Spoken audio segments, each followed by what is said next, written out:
I could have taken that $50,000 and gone and bought a BMW, but I decided to invest it in my first home.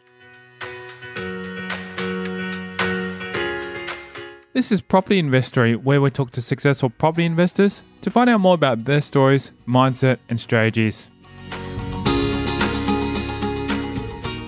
I'm Tyron Shum, and in this episode, we're speaking with Orane Swan, who has over 30 years of marketing and sales experience.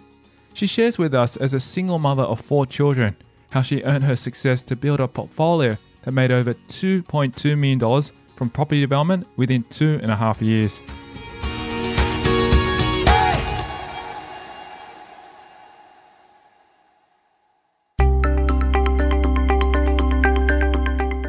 We find out what Orane Swan does in her day-to-day activities as a property investor, where she proves she can really do it all.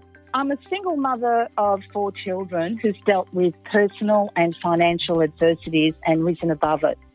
I'm the managing director of Boss Developments, Mauritius, which is 16 retail shops, and Orane Property and Lifestyles Proprietary Limited. I also own my own commercial property, and I've just started a venue called Meetings at Milton. She delves into what a typical day in her life looks like. The last few weeks I've been under the doona, so is everybody else. But normally I look after my properties myself. I'm a bit of a control freak. I don't like handing over my finances to someone else. So before the pandemic, what I was doing is I've got an approval to build 46 units at Caboolture on the river, and where I'm going to be building 46 units, and it's basically going to be for people 55 and over. Now, that area is really booming at the moment. There's a new hospital, there's a new university. So I've owned that site since 2007. The problem is we went through the GFC, so I'm really ready to do that now. So as soon as this is over, I'm going to go to Sydney, and I've got a couple of joint venture partners who would like to do that with me. Swan goes on to explain how exactly she was able to get development approval for 46 units. I've got a bit of a gift. I can actually walk on a block of land and I just work it out in my head, whereas my accountant's got his, piece of paper, and not my accountant, my architect. I actually did 2 development sites. The other one was on the waterfront at Scarborough. So I had a development approval there for about 11 units. But I've just recently sold that because I owned it with my ex and he didn't want to build it, so we sold it. But the one at Caboolture, it's on probably 6,000 square metres. It's on the riverfront. It's in a cul-de-sac. It's really beautiful. I mean, I wouldn't live in that area because I live at Paddington, but it's good for, people who like living out of suburbs. So, I'm really good at getting DAs. So I get the block of land, and then I go and get a DA. And I had an architect, but unfortunately he died last year, which is a bit of a bummer. We've been together for 15 years. So, yeah. So he's really good. We usually sit together, and I usually sort of look outside the square. So did he. So we had great minds sit together type thing. Before delving into how Swan started her property journey, we hear a bit about her upbringing. I was born on a little island called Mauritius. It's on the southeast coast of Africa. And actually, it's a good story. My grandparents were shipwrecked on the island. And so they were Irish, and so I'm sort of half Irish and half Mauritian. My parents had 8 children. We were really poor. And I think from a very early age, I used to see these people begging on the streets and just people homeless everywhere, and it really used to affect me. And from a very early age, I had this subconscious thing in my head that one day I'm going to be rich. And it didn't start when I was 30 or 40 or 20. It started when I was probably about 8 years old. And my father who had 8 children, he was a bit of an entrepreneur. So he had to feed all of us. So what he used to do is buy blocks of land, and mind you, this is Mauritius, right? You didn't make much money, a few pennies. He used to buy a block of land, he'd subdivide it, and he would sell the back or the front, and then we used to move a lot. But I didn't realise that I suppose that property was going to be something I was going to do until much later in life. It took me a long time to realise what I really wanted to do with my life. So I'd say that my father had a huge influence on me, and he was a workaholic. He worked, 20 hours a day, and he really loved what he did. Swan talks about where she grew up during her childhood before she moved to Australia. I stayed in Mauritius for the first 10 years of my life. At the age of 10, my mother thought that we should move to Australia. We moved to Sydney to give us a better life. And as a migrant, I went to school, to a Catholic girls' school, and I was really bullied at school because in those days, people didn't really like migrants. So they used to call me a wog and all sorts of things. So I had a lot of issues growing up. And so I sort of was always feeling less than. I had huge self-esteem issues. So, and then after that, when I turned 15, that was when you can actually start working. I used to work a lot. I've never had a social life. I used to work in, Devondale ice cream factory. I used to work at Kentucky Fried Chicken. I would work, whenever I could work. She looks back on her younger years and how she never felt good enough at school. When I was at school, I was I don't mean to say that, but that's how I felt. I always felt stupid because when I came to Australia, I spoke French. It was my first language. And it took me a little while to get used to English, and then I wasn't listening, I wasn't interested. And I come from a family that education is so important. Like my 2 nieces have PhDs and masters and all that sort of thing. So education to Mauritians is really important. So all my life, I sort of felt inadequate with my family. And for a long time, they used to say, oh, you're just a salesperson, you're just a salesperson. Well, this salesperson's worth more than all of them put together, so I don't mind. She goes on to share what path she took after she finished high school. After 15, so then I left school, grade 12, and I was a model during the day. I worked in Favo Street in Sydney, and at night I would work in a restaurant, and on the weekends I would work in a wine bar. So I was always working, and there was no social thing at all. And what it was is whenever I went somewhere, I didn't really enjoy myself. The only time I really enjoyed myself was when I was working and making money. So after that, I started getting jobs, sales reps here and there. And I was stealing a lot of Australia Post accounts because I was really good at sales. So Australia Post came to me and said, we'd like you to join us. And that was an AO6 position in the public service. What does an AO6 mean? Can you just explain it? It's pretty high.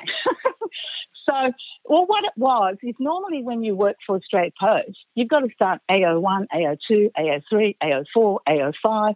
But because I was really good at what I did and I had a great database of clients, I started as an AO6, which is a corporate accounts manager. So I used to look after all the corporate clients in Brisbane. Now, all the people at Australia Post hated my guts. They thought that, I'd slept with the boss to get where I am, and I didn't. But because in Australia Post, you had to go through 1, 2, 3, 4, 5, 6. So, yeah, and that job was really good for me because it gave me, I had a really good salary, company car, and it actually helped me buy my first home. Swan delves more into her superior position at Australia Post, showing how long she worked there. I was there for 3 years, and basically what happened, I hated that job. I hated it. I hated it so much. It was really hard to drag myself out of bed every day. And so one day I woke up this is after I built my first home. I woke up one day and I said, right, I'm not going to work anymore. I gave up my work and I stopped working. And that was the best decision I made, because ever since then I've been self-employed. And it was really hard because I had 4 kids. And I was a single mum with 4 kids. And so what I basically did is I went on the single mother's pension for about 6 months because I was really exhausted from looking after these kids and working full time. And, you know, when you've got kids, you've got to drive them around to sports, etc. So basically, I gave up my job. And that's when my life began. Having 4 kids is not easy. How old are they? Were they when you left your job? They were young, because my husband left me with 4 kids. And I tell you, at the time that he left me, oh my God, I was so depressed. I couldn't get out of bed. It was a really, really daunting experience, because what happens, you're used to having a husband who works and blah, blah, blah, and the kids were really affected. And then I've got 4 kids I've got to provide for, and they were always like, mummy, mummy, mummy, mummy. And I really wanted to get ahead in life because I've got an A-type personality. So it was really hard, and that's what makes my story a little bit better, because it's really hard to find a single mum with 4 kids who really suffered from depression. Like, I have suffered from depression all my life. It's something that I think it's probably in my family. So I've got a little bit of a soft spot for people who suffer from depression, because I can really help them, because I've been through it and I've learnt to manage it and I've learnt to overcome it. It's a very inspirational story, because I have to say, even having 2 kids is not the easiest thing, and you've got both parents looking after them. When you have to look after 4 kids by yourself, I don't know how you managed it. You know how I managed it? I keep saying that my daughter has one little baby, 2 years old, and I was thinking, I can't handle this. I can't do it. I think what I do things in my subconscious, right? So when I do something, even when I buy a property, I don't sort of look at the property and go home and think, should I buy this? Should I buy that? I look at it and I go by my gut feeling, and my gut feeling says, yes, buy it. And there's only been a couple of properties that haven't gone up in value, but most of my properties have done really well. Some of them have gone up 4 times what I paid for it. So I think I used to just get up and do it. You know, I had to do it. I had to, you know, look after them. And also, I was really driven. My husband came to me and said, give me 6 months, I'll take the kids away from you. And I thought, right. Picked my fingers up at him and said, okay, we'll see. So basically, I was driven by the fact that I had 4 kids. I had to look after them, and also, you know, to prove to people that I could keep these kids, because it was really hard, you know, I've got to tell you. And the good thing about it, one of my sons is an entrepreneur. He's actually in Singapore and he's doing really, really well. He's a CEO of Sustainere, and he's been interviewed by quite a lot of CNBC and all that sort of thing. So I'm really proud of him, because he's followed in my footsteps. He's probably a little bit better than me at that age anyway. That's inspirational to hear that your son has progressed so well since then. And I think there must have been some kind of, I guess, adversity that inspired him to push further. He saw me work all the time. So it's just, again, it's subconscious. You see your parent do certain things, you do it.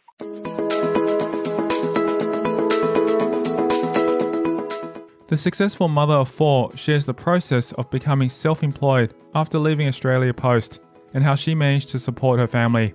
Let's just go back. So let's start from when I got divorced. I got divorced and I was left with a block of land in Tenamera, which is a long way away from the city. And everybody said to me, don't build there, don't build there. And I did, because if you tell me don't do something, I will do it. Because it was next to a big power line, and my mother was scared that I was going to get cancer, etc. So when I was left with this block of land, I remember standing on the block of land saying to myself, who is going to look after me when I'm old? Because I remembered when I was in Mauritius, looking at these old people begging on the street. So that was my why I wanted to do that. So what I did whilst I was working for Australia Post, I gave up Australia Post just after I got my home loan. I wanted to build a house. So what I didn't know how to build a house. I became an owner builder.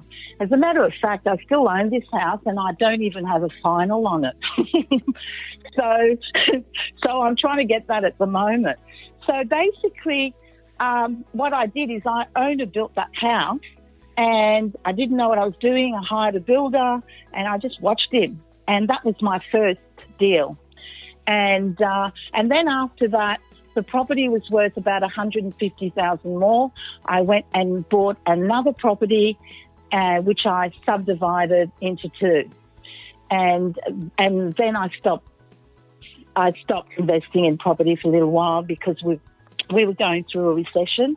And I could see people sometimes losing their homes. People were going bankrupt.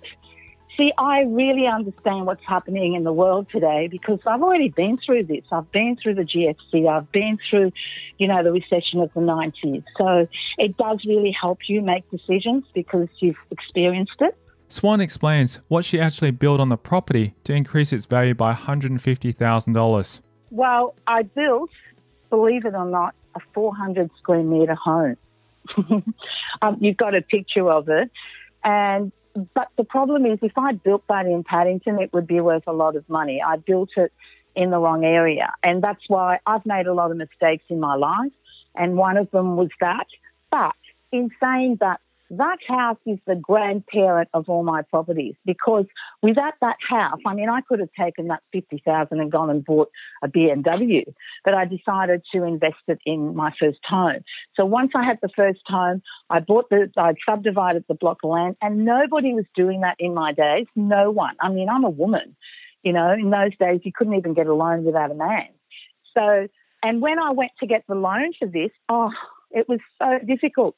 Everybody was saying, so what does your husband do? I have no husband, so I'm sorry. No thanks. And then I actually went to 3-4 banks. They all said no, no, no. And then I met a broker. Never underestimate a broker. They are really good. And so he got me a loan with St. George and the rest is history. So basically from that house, I created, even though that house hasn't gone up, it hasn't gone up that much. It's only worth like $758, but I'm getting $710 rental from it. That's still really good. And I guess, as you said, when you had 4 kids, that's where you first lived there, just to be able to put a shelter over their heads. Is that right? Yeah. And I also wanted a big home because when I was young, I didn't have a home. I used to live, there's 8 kids, right? Even when we moved to Australia, we were living in somewhere like Parramatta because, when you're a migrant, you don't know where to live and you don't have any money to. So we were renting a 3-bedroom home. It was disgusting. And some of my friends would come over and they'd look at it and raise their eyes. So I had this thing about giving my children a better life. So this house was actually the best house in the street, on top of the hill with views. I felt really proud when I built that because that was, there's nothing better than accomplishment. And I felt it really boosted my self-esteem because even though I was really good at property and I was really good at business, when it came to my personal life, I was absolutely a basket case. So basically, you're good at some things and you're not good. But over the years, I've learnt to become my mind's master and not its slave. And that's because I've worked a lot on my brain, just done a lot of personal development. How many properties do you think you've purchased in, I guess, your lifetime? 5, 6, 7, 8, 9, 10, 12, 13, 14, 15, 16. What kind of properties were they? It's one thing I hate. I used to buy a house for so much and then I would sell it to someone else and then sort of settle on the same day and make 60, 70,000. That was one. I bought a townhouse in Baulkham Hills in Sydney. One of the developers came to me and said, look, do you want to buy this? You don't have to put any deposit down. By the time I bought it and it settled, it had gone up in value and I didn't put any money down. It was just like I was really making a lot of money at the time. And so, and then what else did I do? I bought, when we moved to Brisbane, I'll tell you this story. I could have bought a place in Paddington, right, in Brisbane, and the house was really old and dilapidated, and I was really, in those days, I was a different person. I was scared that there were ghosts in the house. So I didn't want to buy the house. And so I went and bought a 4-bedroom brick home. See, these are all the things the mistakes I made. But, we wanted, kids in the street and all that sort of thing. So I bought a house at Springwood, 4-bedroom with a pool, blah, blah, blah. But then the house at Paddington would have gone up so much compared to the house at Springwood. So basically, but I need to tell you something. The breakthrough for me started, so after I built my home and subdivided my block of land, I wanted to learn everything I could about finance and property. So I got my real estate license. I never really sold real estate. I just wanted to have my license, so it gives me more choices. And I became a finance broker. So my breakthrough in life happened when I left Brisbane and I moved to Sydney. I went to a ball in Sydney and I was sitting next to this guy. He was trying to give me eye contact. I didn't want to talk to him. Then finally he got eye contact and he said, "So what do you do?" And I said, "I'm a finance broker." He said, "Oh, funny that my company is looking for a finance broker." So the next day I went to Myers. I bought a nice suit and I took it back after the appointment. And basically I went to this appointment and, I'm very good at selling myself. The best thing you can do in life is learn to sell yourself, because at the end of the day, someone buys you. They don't buy Ray White. They don't buy. So basically they said, "What is it going to take for you to leave Brisbane and come and work for us as general manager?" And I just jokingly, right, I didn't think it would happen. I said, "I want a brand new BMW convertible." The next day, I get a fax. I've got photos of this.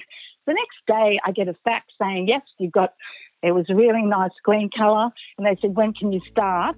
So I did something bad. I went home back to Brisbane and I said, "Come on, kids, we're leaving. We're going to Sydney." And as I said, I always make decisions in my subconscious mind. I don't sit there and think about it, because if I thought about the fact that, my kids won't go to school and lose their friends, I wouldn't have done it. But going to Sydney, I worked with, Mark McGaw, Kieran O'Connor. Look at the 5 people in your life. That's your future.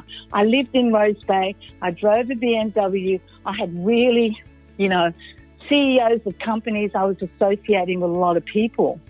And what that did to me, I saw Kieran turn a bread factory into units, which I bought one of them and then he went broke.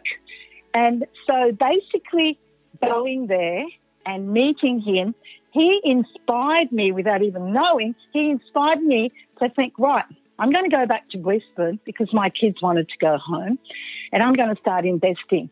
I said, I'm going to go for broke. If you can say to your psyche and your soul, go for broke, I want to die of exhaustion. I don't want to die of wear and tear. How much can I do? How much can I become?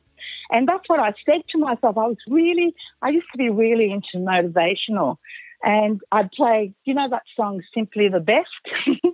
I'd play that every morning, just that little bit. And it would really, give me a buzz. So when I came back, that's when I was in the Property Investor magazine. I actually made $2.2 million in about 2.5 years. So I made a lot of money when I came back from Sydney, and that was because if you associate with negative people who go, "Oh no, I don't want to do that, don't do that, you go broke," it's really important who you associate with. She delves into a worst property investing moment where she learnt valuable life lessons. I think the lowest of the low was the first one I did because, I didn't know what I was doing. I just thought, I buy a block of land, I'm going to subdivide this. So I hired a builder and I didn't know, unbeknownst to me, he'd lost his license. He was just terrible. And then it rained because I actually moved a house from Coorparoo to the back and the house wouldn't fit on the side. I actually had a bit of a breakdown after that. So that was my worst. That was my worst investment because it took a while to happen. And then, I had to pay someone else to come and fix all these problems. So I took him to court. It was just sort of went on forever. But in saying that, when I subdivided that block, I sold the front and I kept the back and I owned it outright. And then that house I sold, and then I bought my commercial property with that. As she goes on to explain more about this particular property that happened to be her worst deal, something else happened in her life. I bought the block. It was 1,000 square metres in Mauritius, which is about 7 kilometres from the city. And I used to go home and just do some due diligence, and I'd ring up the council and say, can I do this? Can I do that? But the problem is, I didn't know what I was doing. I just sort of thought, okay, I want to do it. And I'm a bit impulsive like that. I just say, look, I want to do it.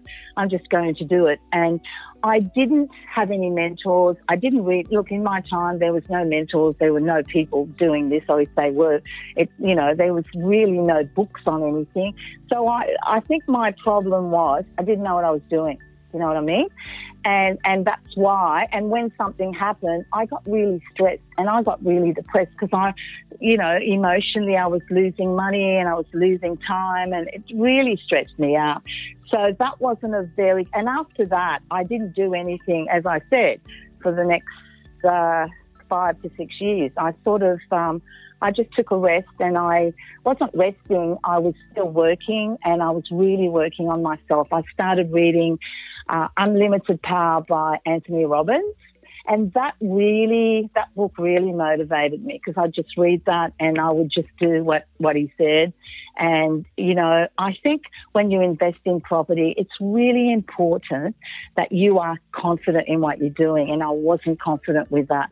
So, I changed everything. And then that's why when I came back, I was confident. I knew what I was doing. So when I came back from Sydney, my first investment property was a block of 4 units in Paddington, which nobody wanted to buy. It was so dilapidated. And I went to the owner and I said, look, I'll buy it. You have to give me access to this property for 3 months. I'll renovate it and then we'll settle, make it unconditional. So he said yes. So I renovated inside, just a basic renovation, and my rent sort of doubled in value. And then I made $200,000 on that particular property in 6 months, okay, because the market was starting to go up. And Paddington is a very good area in Brisbane, and that property it's my little gem, because that was what gave me the confidence to go and do more. So when I bought this, then I went and bought how many? 1, 2, 3. I went and bought 3 houses in a matter of months. I just kept buying because I remember going to my kids and saying, look, I've been looking after you for a long time. I need to look after me now. It's about me. But it wasn't really about me. My goal is to leave wealth to my children. When you become wealthy, it's all about leaving it to your children, because what else do you do? So now I've got grandchildren, so I know when I go, I'll be leaving all my assets to my kids, which will, make them happy. Despite confronting obstacles along her property investing journey, Swan reflects on the moments where everything just clicked for her. There was a mall in Mauritius that I used to go there and walk around, and I used to say in my mind, one day I'm going to own this. And it came up for sale. And I remember when someone told me it was for sale, I just got in my car and I just drove there. And I looked at it and I said, I rang up the agent and said, I want a contract. So this mall has 13 retail shops. I paid $980,000 for this property, okay? It's now worth about $5 million. But the good thing about this, it's returning me $360,000 per annum.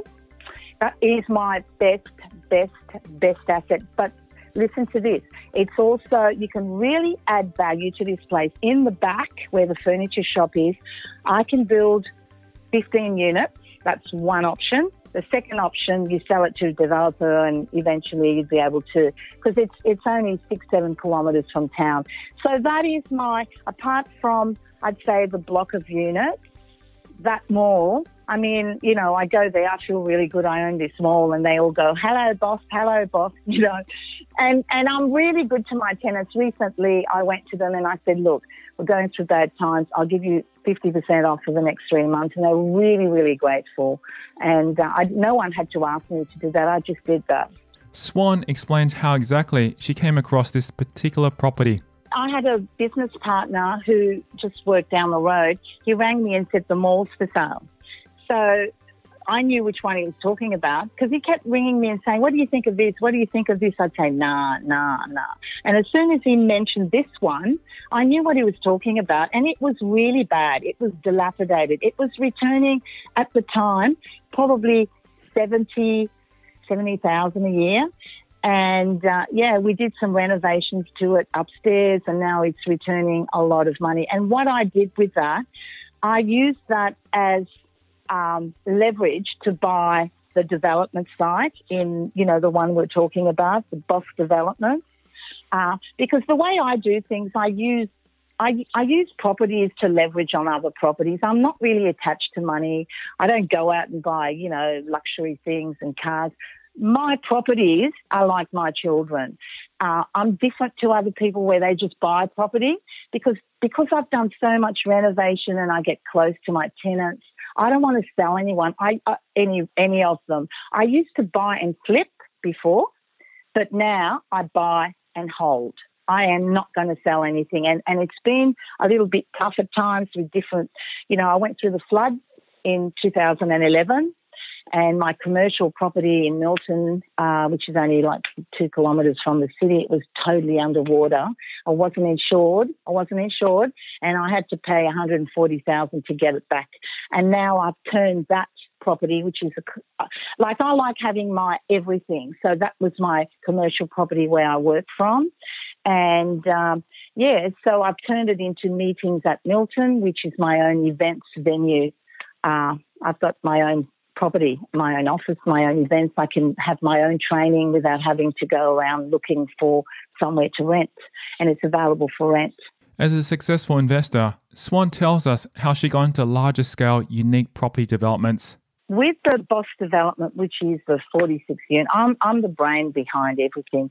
I have a business partner, and what's happened is that when we did that in 2007, I bought it for $700,000, and about 18 months later, I was offered $2.5 million.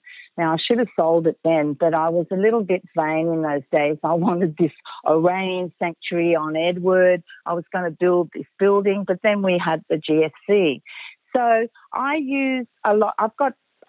On this one, I have a business partner, and he pays all the outgoings and things like that. Now, I own 80% of Boss Developments, but I've just decided, you know, recently that I'll probably give him 50% because, you know, he's been paying a lot of it, and we've held it for so long. So my goal, as soon as this pandemic's over, is to build these units because the site's too nice not to build because it's, you know, it's on the river. And also, I've already spoken to the council, and they're really behind me at the moment to build this because mine's pretty upmarket, and so they want upmarket buildings going up in that area. And there's a lot of people looking for rentals. It's not like in a city where we've got a glut at the moment. People who live out there, they're really looking for rentals because of the university and the hospitals and all that sort of thing. So, and I did buy, as I said, I bought another one, which was, that was a really funny day. I bought a block of land on the waterfront. It was 1.7 million, but it was worth 2 million in those days. And I remember going to the auction, and I was bidding against everyone, and I didn't care. I just wanted to bid and just win this, you know, because it was such a nice block. And so that's probably the gambler in me. I'm a bit of I suppose I gamble with bricks and mortar. I don't gamble on horses or anything else. Swan goes on to discuss the whole process of finding these kinds of properties and how she managed to strike particular deals. With this particular property at Caboolture, I had another business partner that I used to sell all these properties. And he came to me and said, Orane, I want to buy this place at Caboolture. It's a good block, blah, blah, blah. Do you want to buy it with me? And I said, yes. So I bought it with him. And then 6 months later, he came to me and he said, look, I don't want to own that anymore. I want you to buy me out, because he was really into too many things. He didn't focus on, he's gone broke. So I bought his share, and hence the reason why I own 80% of that site. And I have a business partner who owns 20% of that site. So once you see, the thing is, I don't really use my own money because I'm good at what I do. People trust me, and I've got a lot of knowledge because, I haven't just started. I mean, there's a lot of people who read books and then they regurgitate, and you see these 20-something people on YouTube going, invest in property. And I'm thinking, what do you know? I'm experienced. I walk my talk. Do you know what I mean? And I've got, I'm earning $540,000 in rental income a year. So my goal in life has not really been to buy and flip. It's been to create residual income, which gives me power, because, some days I don't get out of bed. Some days I don't work for days because I don't have to. All I do once a month, at the end of the month, I just go and check whether they've paid their rent or not. And I love doing that, but most of them pay their rent. I don't have any problems. But with regards to the development side, getting a DA is not that hard. You've just got to deal with the right people, the architect, the town planner, this, that and the other. It's just a way. And anything you do, it's just a way of doing it. And I did have a few friends, William, who'd actually built a few units, who helped me with that. But recently, we're talking about 2 months ago, I was actually talking to a finance broker about getting a joint venture partner to build the units with me. And so that's probably where my next step will be, because whilst other people go looking for new deals all the time, which is what I used to do, I don't really need to do that now, because I've got this development site, I've got the mall that I can do something with. I've got, that's probably the two. But doing those two is worth a few $1 million. Do you know what I mean? Like, if you build 15 units in the back, well, there'd be a lot of profit in there and rental income. So that's my goal for the next 5 years or so, to do that. And I wanted to increase my rental income to $1 million, right? But the problem with that is, because I have been a little bit lazy and complacent, I actually went and had a bit of an accident in Mauritius a couple of years ago. So I hurt my back and my knee. So I've been a little bit less motivated to do things until 3 months ago, where I sort of got a few people together and say, right, I'm building the units, and what do we do? And we were going to buy a lot of the material from China, but that doesn't look possible now because of what's happening. So I just have to wait and see what's going to happen with the economy, because I don't believe in taking big risks, like not right now, because I could potentially lose everything. That's true. And I think this is a strategy, I guess, and a sort of defensive play, just to see what's going to happen next before making any big, bold moves, which is important, because this is unprecedented. We don't even know what's going to happen in the future as well. No one's ever been through this. I mean, I don't even know what's going to happen. All I know, some of my rental income, like I've got one unit in Paddington, never had any problems renting it. It's been empty for 6 weeks.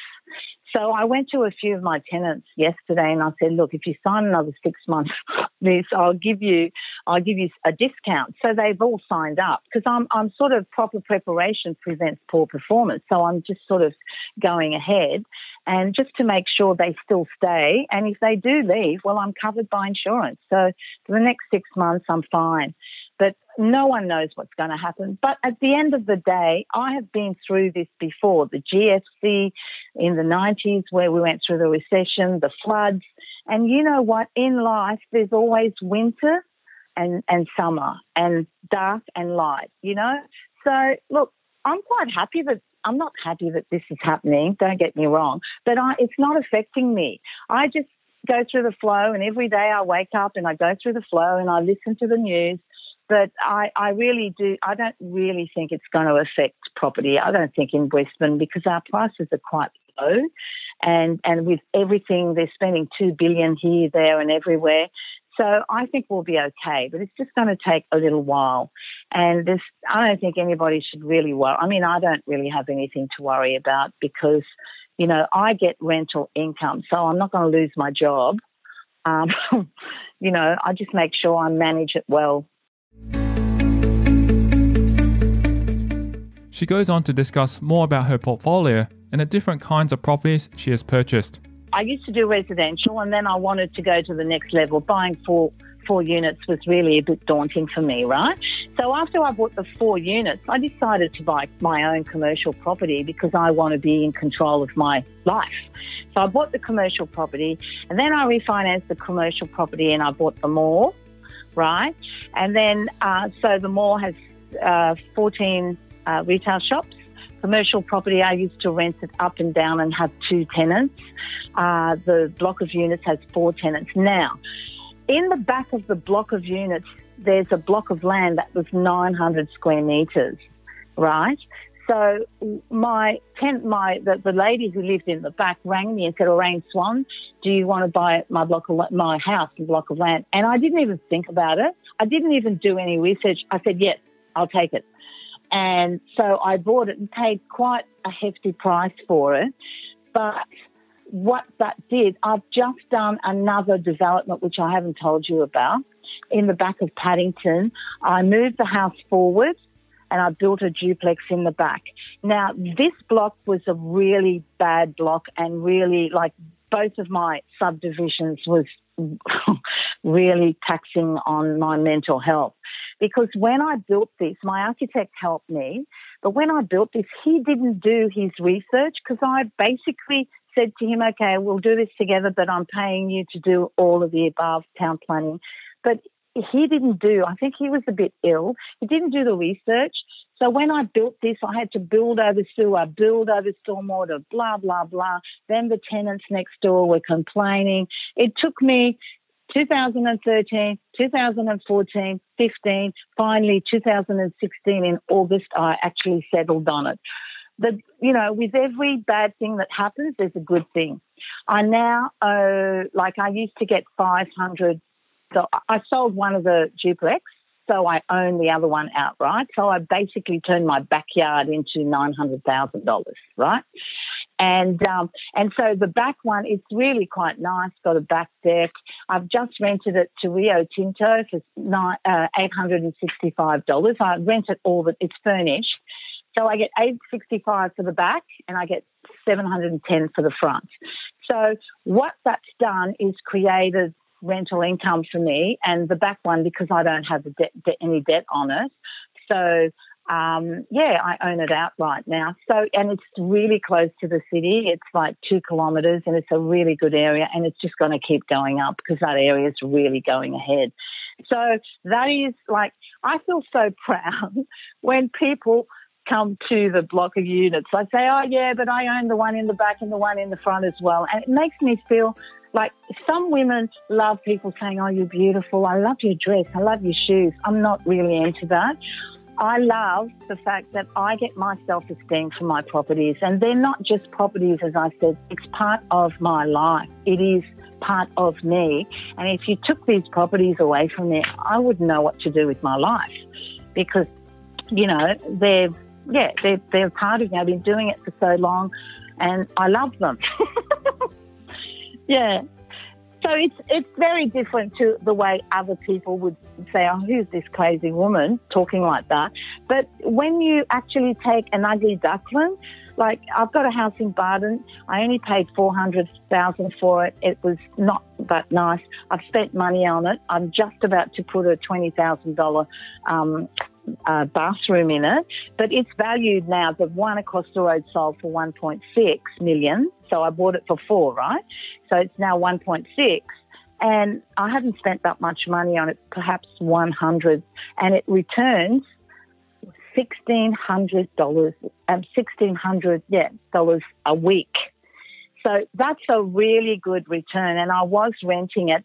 As a mother of four, Swan was driven to succeed, and we discovered her motivation behind property investing. When my husband left me, and, I thought that he was going to stay with me forever, and, his parents had properties and that sort of thing. I thought, I'm going to be fine, I'm going to leave us properties, blah, blah, blah. And when he left me, it was this, who is going to look after me when I'm old? That was it was like a mantra.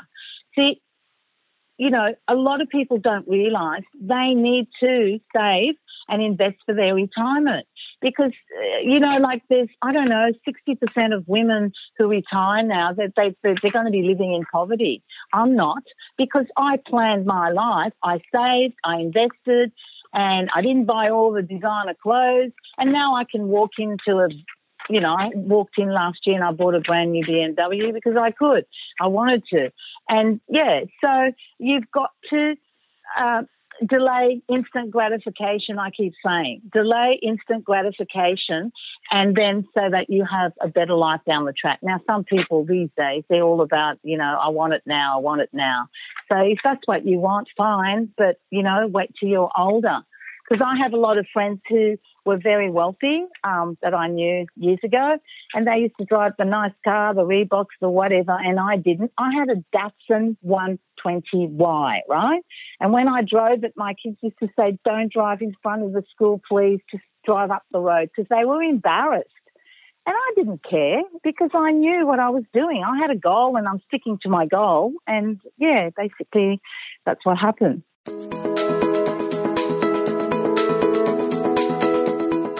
Swan shares with us if she ever came across mentors or resources that inspired her along her journey. I've never, ever, ever had a mentor to do with property. I have, with regards to my personal development, I've read a lot of books because in my day they didn't have that. And I'm telling you, what I had, it was, how some people can draw and some people can play music. I really do think I inherited my dad's mind because he has that same mind. I can work things out in my head. No, I didn't have any mentors at all when it came to that. The people came to me. I was the mentor. I was a big risk taker and I understood property, and I knew that every property I bought, bar one, which was a townhouse across the road from the beach, which I still own, that's like, I wanted that so I can go and, go there on the weekends down the track. But every property I've bought, it's always been, I can add value, I can add value. My ex used to say, don't buy something to add value, just buy a low-set brick and you'll get really good tax deduction. And I said, no, I want to buy things that I can add value to. And all the ones that I can't add value to, I had another townhouse at Taringa, I sold that. So everything I've got left at the moment are really prime property because they're in Paddington, Milton, Barden, which is upmarket professional areas. I still own the one in the Burbs, and I gave it to my daughter. She said, no, I don't want it. She doesn't want to live out there. So, I'm quite happy with where I am. I mean, along the way, there's been a lot of mistakes where I've trusted people and they've taken money from me, and that happens a lot. But I got to tell you, it's really easy to make money. What's hard is to keep the money. And sometimes people make the mistake of when things get bad, they sell. There's so many people, they just sell. Oh, I can't handle this. But what I used to do, if things got bad, I used to move out of my house that I could rent for very high price and move into one of my lesser house and just live there for 6 months while I was getting the cash flow. I was willing to do whatever it took to get me to where I wanted to go. And this is the mindset that I have. My mindset, I believe that, look, sometimes people go and learn about property, but mindset is everything. It's mindset that got me to where I am. It's mindset, nothing else. It's just, disappointment in life can lead you to ruin and destruction because you go, oh, I'm bankrupt, I'm this, I'm that. But you've got to learn the art of transmuting your emotion your mindset into dreams and success. And that's what I did. And so I used, whenever I was depressed or whatever, I'd go in a room and I'd paint my walls. So it took me off. Do you know what I mean? Because I knew once I painted the room or built a deck, I'd feel good, and then the prices would go up in value. She goes on to share with us her book and audio recommendations that have ultimately inspired her. I've read a lot of books, but you see, for me, I know a lot of people, they say, oh, I want to get into property, and that's all they think about. You can't think about that because we're a body, a mind and a soul and a physical and everything else. You've got to get the other areas of your life together, okay? So I listened to this woman called Carolyn Miss. She's like more of a spiritual guru. And what she actually did for me, and I didn't mean to listen to her, somebody dropped off some tapes on my doorstep. I don't even know who this person is. She saw that I had issues because, I've been divorced, I had 4 kids, I had low self-esteem because, blah, blah, blah. And she left that on my doorstep, and I started listening to it, and I listen to it all the time because she talks about self-esteem and all that sort of thing. And I read Unlimited Power. I read The Power of Your Subconscious Mind. I used to listen to a lot of Wayne Dyer. And now I just listen to whoever. But I never really read anything about how to subdivide, how to develop, how to create rental income. I've never, ever, ever in my life done anything of that because when it came to property and it came to selling or business, I was so good at it that I didn't really need nor want anyone to tell me what to do because right now I can't say my ex-husband helped me, my ex-boyfriend helped me, my brother, my sister. I did this alone, and that's what I wanted. I just wanted to do this, and this is all about my skills. So when I leave this world, it's like I've done something in my life instead of just sitting around and, like most women do, and wait for death. The diligent investor reflects on the best advice she has ever received throughout her property journey. I used to listen to a lot was Jim Rohn. He actually inspired me a lot. There's something he said to me that I used to have on my wall, right? If you work on your job, you make a living. If you work on yourself, you make a fortune. It's true. If you work in a job, like all these people in a job now, they're going to lose their jobs. But if you work on yourself, you start, like with me, I learned about financing, and I'll tell you what saved me. When I forgot to tell you in 2009, went through the financial crisis, right? I cross-collateralized all my properties, and that's why I could buy so many properties because, NAB used to say, I'd used to say, well, I want $1 million, 1.7, because they had all my assets and it was in good. But what happened in 2009, they came to me and said, dear Mrs. Swan, we will not be, they didn't want my business because they thought I was going under. So I had to get that portfolio, and it was so stressful. I had to refinance every single one of them to different banks. Now I've got NAB, BOQ, RAM, St. George. So nobody can, if anybody out there is cross-collateralizing so they can buy more properties, do not do it because I tell you, that cost me a lot of money. If that didn't happen to me, things would be a lot better for me. And that really, really stressed me out.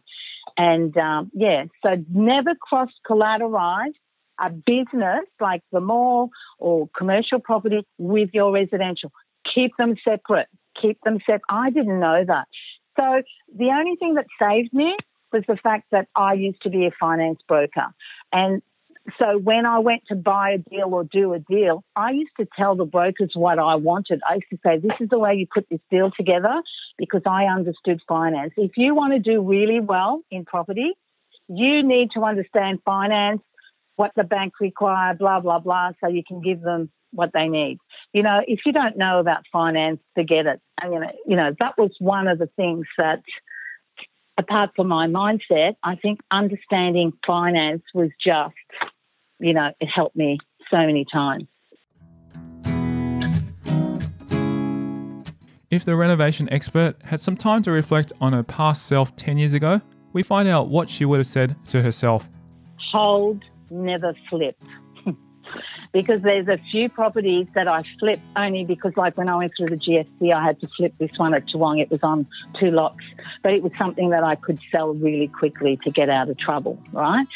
Don't flip. I know a lot of people go, oh, you need to flip, but by the time you pay the agent, by the time you pay land tax, you pay this, it's stupid. And also, what else? You associate with like-minded minds. That's so important. At the beginning, I didn't do that. I was just hanging around, not really good people. What was I going to say? Habits that contributed to my success. You've got to eliminate negative people from your life. Because sometimes you want to do something and I've got it around me right now. I wanted to do a bathroom. So I woke up yesterday and said, I'm doing my bathroom. So I got someone to come and demolish. I've got 2 friends walking in and say, why do you want to build a bathroom? We're going through a pandemic. Why do you want to spend money? I said, well, just because we're going to a pandemic, I'm not going to stop living. Do you know what I mean? So basically you've got to stay away from, negative people. And because I had a lot of that, my mother, this, that and the other, and a lot of, even my ex-boyfriend, he used to say, don't buy this, don't do this, don't do that. And he used to say, don't buy commercial, it's really risky. And, I said, well, I'm buying it, it's my money. So, so that's what I would say. And also, there's a lot of time that I bought out of impulse, okay? And I didn't do my research properly. I just bought out of emotion, like, for example, the commercial property that I own. I didn't know it was in a flood area. So when I went through the floods, I come from Sydney. I don't know what a flood is. I've never been through a flood. So when my sister rang me that morning and said, there's going to be a flood, and I said, she'll be right. But by the time I came here, the water had just come up. So I'm a bit I was, when I was younger, really impulsive. I just go in and I say, yeah, I'll take it. And sometimes I didn't do my due diligence. It still made me money and it's still great properties. So I think that's one of the things that if I look back at my life, I would be less emotional. I was really emotional. When something would go bad, I would just go to bed and, oh my God, I can't cope. What's going to happen? And that's what I talk about with you, about your mood and mindset. Because if you learn to be your mind's master and not its slave, when something happens, like at the moment, we're going through stuff, I'm not upset, I'm fine. And even if I lost property, who cares? Do you know what I mean?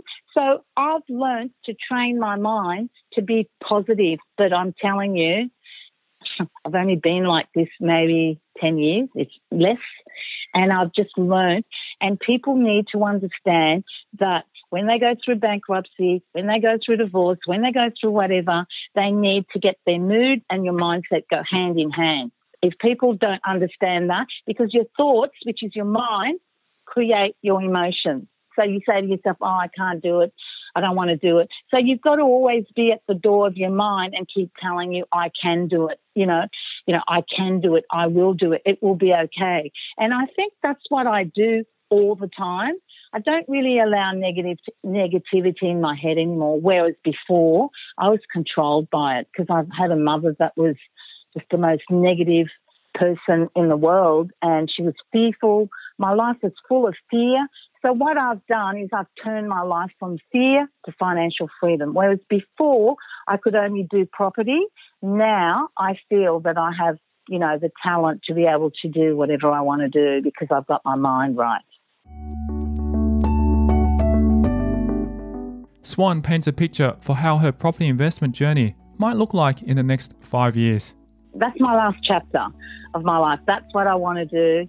And also with the mall, there's money to be made in that. I mean, we're talking about both of them having, maybe 6 million profit. I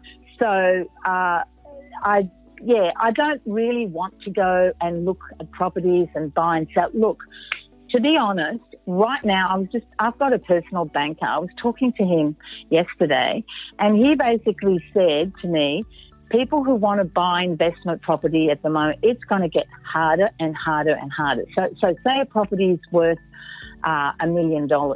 They are valuing it at 800,000, and the banks used to take, say, 80% of your rental income, right?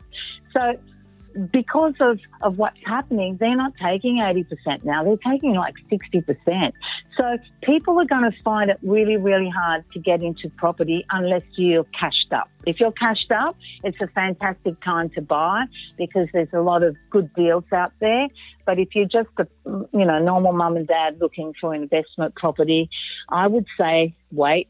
I wouldn't buy anything right now, unless you're getting it for like 200,000 below value. But you don't know what's going to happen. I mean, who knows what's going to happen?